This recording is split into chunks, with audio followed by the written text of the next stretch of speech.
Guys, I don't know what this guys. I don't April know, 2000. Guys, I don't know who this guy is. I don't know everybody wants me to watch this, but I don't know who this guy is. I've never seen him before. April 2021, 97.9 million views. April 2022, 8.5 million views. Oh my In the god, space of only 12 the views months, are going down. It's Kwebbelkop's insane. viewership has fallen by roughly 90%, and we're going to outline every single mistake made which has brought him to this unfortunate point. Now, to cut Kwebbelkop aka Geordie a little bit of slack, we need to specify that because he's a gaming YouTuber, some of this decline has actually been out of his control. We've explained in past videos that gaming YouTubers often have a very volatile career, as their view count is directly tied to the popularity of whatever game they happen to be playing. We can see this trend when looking at Kwebbelkop's best month ever back in August 2019, when his channel would achieve a monthly viewership of 166 million. At the time, Minecraft was coming back into the mainstream, bolstering Kwebbelkop's content, whilst Fortnite was still in its prime YouTuber phase, giving him countless opportunities for fresh new videos. Since Geordie had no control over the popularity of these games, you might go ahead and call this an element of luck. However, almost everything else which was bringing in these 166 million views had been a result of Kwebbelkop's actions. For example, Geordie was a master at collaborating with other YouTubers. I'm a YouTuber. I want to know more YouTubers. I want to get to know all the YouTubers. I want my friends to be YouTubers or people that are doing similar stuff. This became most evident after forming a YouTube trio known as Robust, which included Kwebbelkop alongside two other familiar faces, Jelly and Slogo Man. Kwebbelkop explained that his first viral video with over 14 million views was him, Jelly and Slogo simply messing around on GTA 5.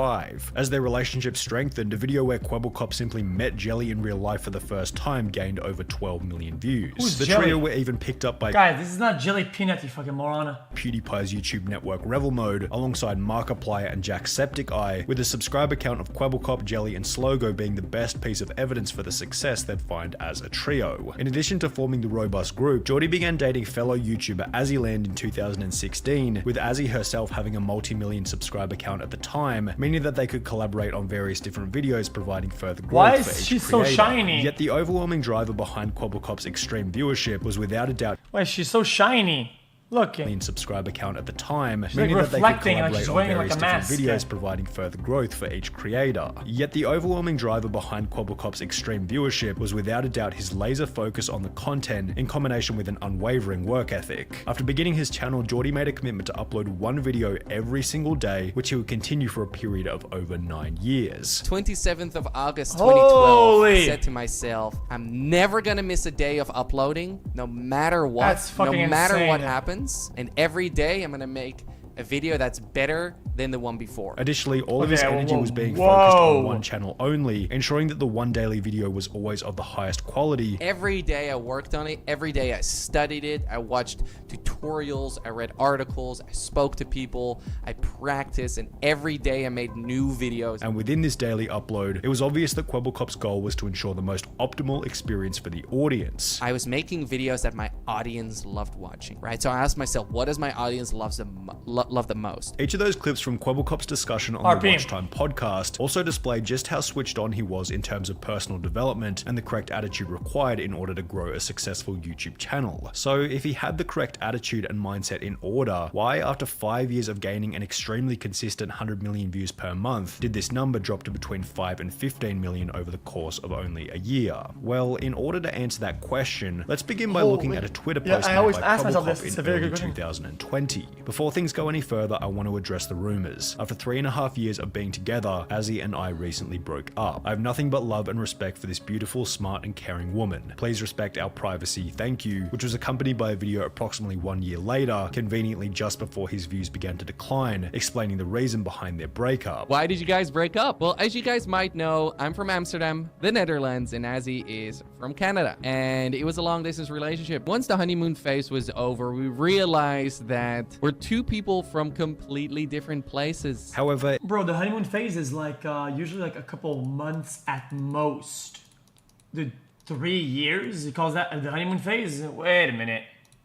It would still be a little far-fetched to blame Kwebbelkop's decline in viewership on nothing but this separation. Sure, he had one less person to collaborate and make videos with. However, if we take the date of Geordie's separation announcement, March 2020, and placed alongside his view count at the time, he actually went up in views after breaking up with Azzyland. Of course, there were other factors at play during this time, such as people being at home and therefore watching more YouTube due to the pandemic, yet as an overall, the data doesn't really suggest that this breakup had much of an impact on his eventual decline in views. However, it wasn't only Azzyland that Kwebbelkop would stop making videos with. After 5 years of filming together, the robust trio being Kwebbelkop, Jelly, and Slogo would also slowly disintegrate. Instead of playing with Geordie, who was busy making various reaction videos, Jelly and Slogo replaced him with a different YouTuber by the name of Craner, which was noticed by fans on Reddit. The last thing I remember was that Kwebbelkop was playing Minecraft with Jelly and Slogo Man in Robust Town. Now everything has changed. Jelly and Slogo Man replaced Kwebbelkop with Craner in a new Minecraft server. Kwebbelkop made his own solo play, and right at this moment he's only doing reaction videos. What is going on? Anyone got the explanation for it? Why is he now not playing with his friends anymore? Why isn't he playing games anymore? Is he going to maintain it like this, or will he come back to his own self again? First he took down the vlogs, but then he stopped playing with friends. As this became an increasingly common discussion in Geordie's comments section, he'd upload a video titled Why I Left Jelly and Slogo, explaining that as a result of making video after video with the group, each of which following a similar narrative, Kwebbelkop felt as though he wasn't growing due to a lack of creativity. I saw that my creativity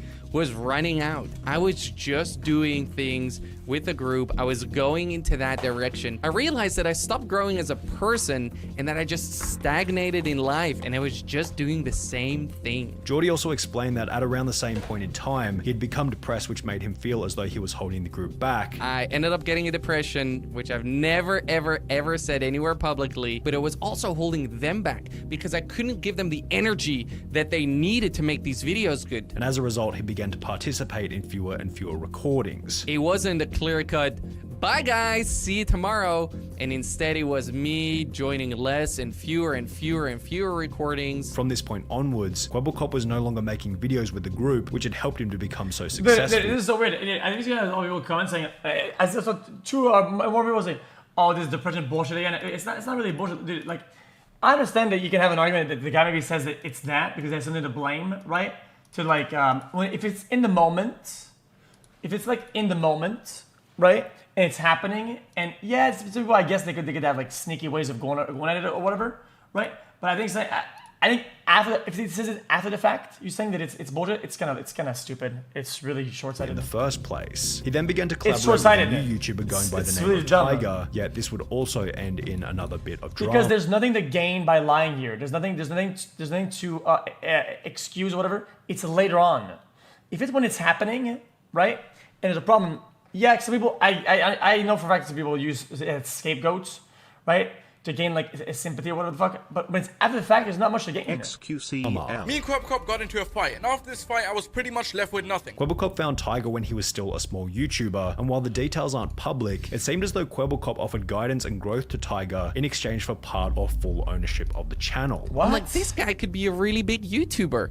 If I would coach him a little bit, he has so much talent. Now this went exactly as planned in the beginning. They started playing together and pretty quickly Tiger's viewership skyrocketed from 2 million views per month to 20 million views per month. However, at around the same point in time, Tiger randomly stopped uploading altogether. 2 months later, Tiger would upload a video on a different channel titled Why I Left Kwebbelkop and Tiger, explaining that he couldn't talk about what had happened with the channel. And I'm not gonna get too much into who was in the right or who was in the wrong, because I can't. But he was no longer friends with Kwebbelkop. Everyone is asking the same thing. Why are you not uploading to Tiger, and what happened between you and Kwebbelkop? Well guys, it essentially boils down to one thing, and that is that me and Kwebbelkop are actually no longer friends. I feel hurt, I feel disappointed, I feel betrayed, and most of all, I feel forgotten. What would become obvious later was that somehow Kwebbelkop had claimed ownership over Tiger's channel, as he would upload a video where he had cloned Tiger's voice and fucking fucked.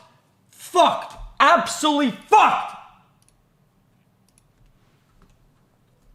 Bro, I was trying to clean, I stacked the cups, and I push on them, and there's, dude, I didn't see, that one was nearly full, so it exploded on the fucking wall, man.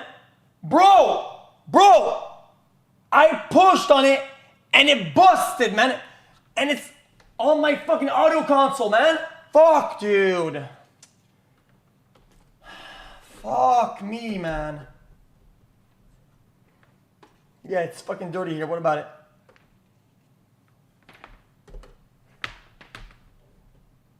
Christ, fucking junkyard shit. It was the wrong cup to stack. Fuck. Hey, give me a second, try, guys. Give me 1 second. Oh my god. I fucking hate, dude. There's one thing I hate the most. Okay. What it is? Oh no, my lamp. I love this lamp.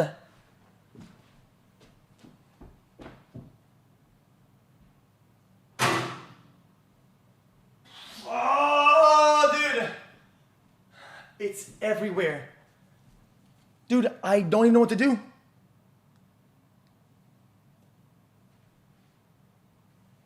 It's so fucked. Okay. Bro, I just got these towels, man. I just got it, man. I just got them. Well, fuck it. Fuck it, I guess. Hold up, Jake. Give me a second. I just got them, man. Fuck me.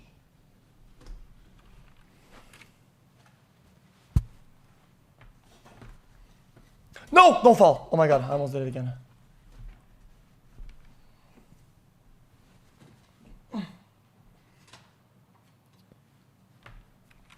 This is gonna be sticky. Now it's gonna be sticky as fuck. Now my fingers are gonna get sticky. Now the computer's gonna be sticky. All sticky. Fuck, man. I can't catch a fucking break, dude.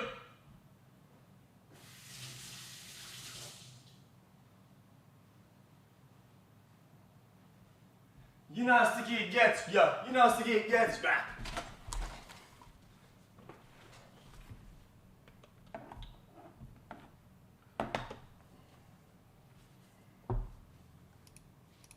attached it to an AI, which would provoke another response from Tiger, who was once again insulted by Geordie's actions. He made this cartoon character, cloned my voice, and put it on the Tiger channel. Listen, Geordie, this cartoon version of you might be your best friend, but I'm not your best friend, okay? I'm not even your friend. And after Tiger called him out, Kwebbelkop seemed to panic as he would delete every video featuring the AI Tiger clone. The two would make up on Twitter, with Geordie stating, "Life is too short to have enemies," yet shortly thereafter, Kwebbelkop would end their exchange by blocking Tiger on Twitter. But then for some reason, my man decided to block me. But you know what, man? I don't care. What's most interesting about this whole interaction is that it correlates perfectly with the point at which Kwebbelkop's views began to decline rapidly. However, the reason for the impending decline wasn't the drama itself, but rather one discovery made by Geordie throughout the conflict with Tiger, being that he could make an AI character to act as a real person. One of the biggest lessons I've learned in business is that pretty much everything you dream is possible. Cloning yourself, too easy. 4 years ago, I was in the middle of a burnout, made 3 videos per day and streamed 2 to 3 hours per day. I wished I could clone myself, so I did. What Kwebbelkop is referring to in this Twitter thread is a channel he launched 1 month after the drama with Tiger, which posts gaming videos and uses an AI character as the main personality within the videos. Now, there's nothing wrong with anyone beginning a second channel, but when looking at the numbers, it's obvious that this new AI channel going by the name of Blue was seriously fragmenting Geordie's attention on the main channel. It was launched in May 2021 and began to do 4 million views per month instantly, yet if we look at the Kwebbelkop channel, May 2021 was also the point at which his viewership declined from an average of 100 million views per month to 60 million views per month. Kwebbelkop began to celebrate the strides that his AI channel was doing, yet he also seemed completely oblivious to the massive decline that was happening on his main channel. His average monthly viewership was down by 40 million on Kwebbelkop while he was celebrating 4 million views a month on Blue. It was the very definition of the man who chases 2 rabbits catches neither, and this decline on the main channel brought about further changes, which would ultimately make things even worse. Kwebbelkop would upload a video titled "My Most Important Video" with "I Quit" in the thumbnail, explaining that he was no longer enjoying YouTube. I'm having a hard time being creative. I'm having a hard time having fun in my job. I'm having a hard time sleep. I'm always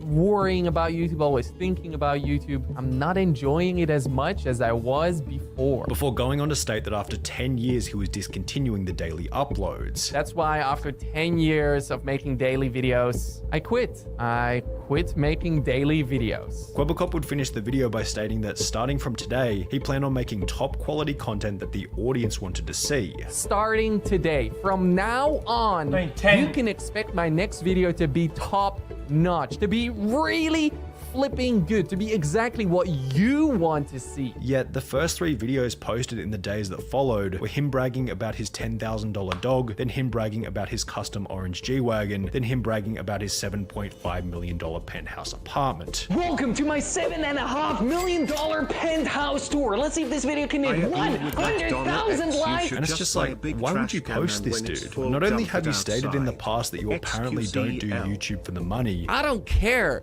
about making an extra buck on YouTube. I don't care about the money. I really genuinely do not do YouTube for the money. But do you really think the audience wants to open up the YouTube app and instantly see something that makes them feel inferior? This is a bragging, but when Mr. Beast does it, it's good. I don't think you understand the difference between saying that you're spending money on content and money on prizes for the content, and saying that you're bragging about money that only you can use that just goes behind the scenes and shit like that. It's so different.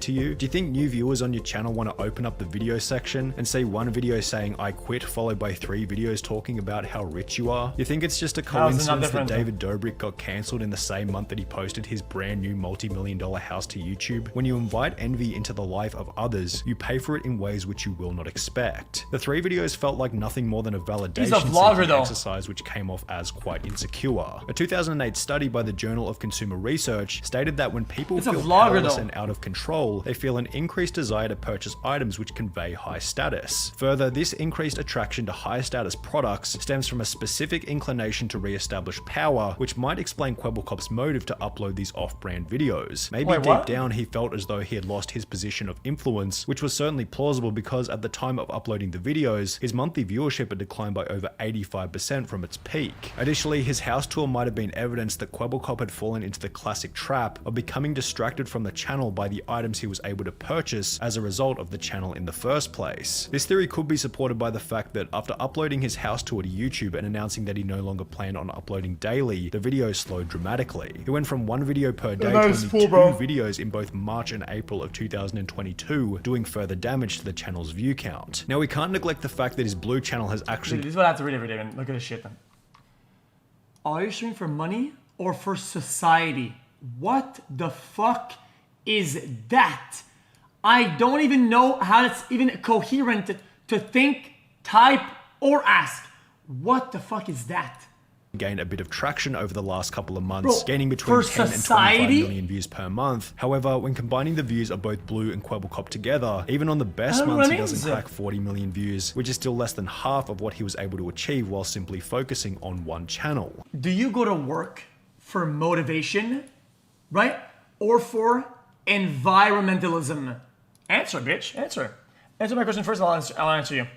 Answer. In a recent video titled My $100 Million GTA 5 Business in Real Life, which sports a similar kind of vibe to the apartment tour, Kwebbelkop talks about how he's also launched an NFT business and is working on a video game, potentially fracturing his focus from YouTube even further. As mentioned earlier, Kwebbelkop is extremely switched on in terms of how to build and run a successful YouTube channel, although as a whole there are 2 obvious problems that need to be solved. The first problem, which thankfully is relatively easy to fix, is one relating to ego. Jordy, I know how much we as males love to brag. It's written in our DNA to talk endlessly about how good we are, but you have to resist the urge to do so. Proclaiming your high status by posting videos of your G-Wagon and multi-million-dollar home ironically does the What kind of bike is that? by posting videos of your G-Wagon and multi-million-dollar home ironically does the opposite. It's 73, isn't it? Towel paper or a rag and wipe the table.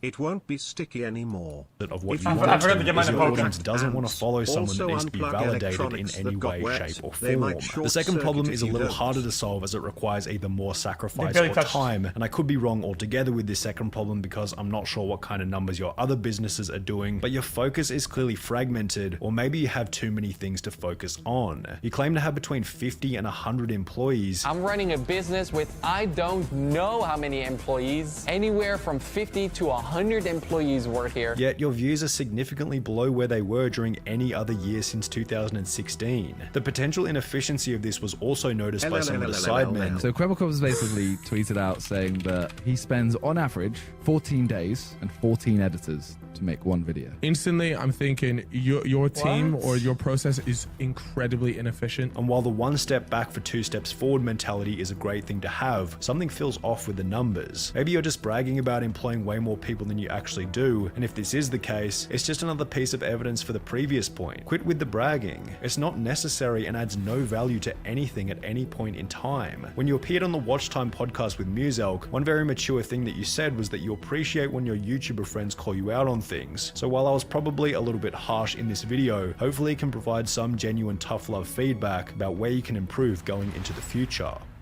Well, close. My Bugatti, I don't have one because Bugattis are fucking lame as shit. I think anybody who owns a Bugatti is kind of an idiot. Okay, moving on.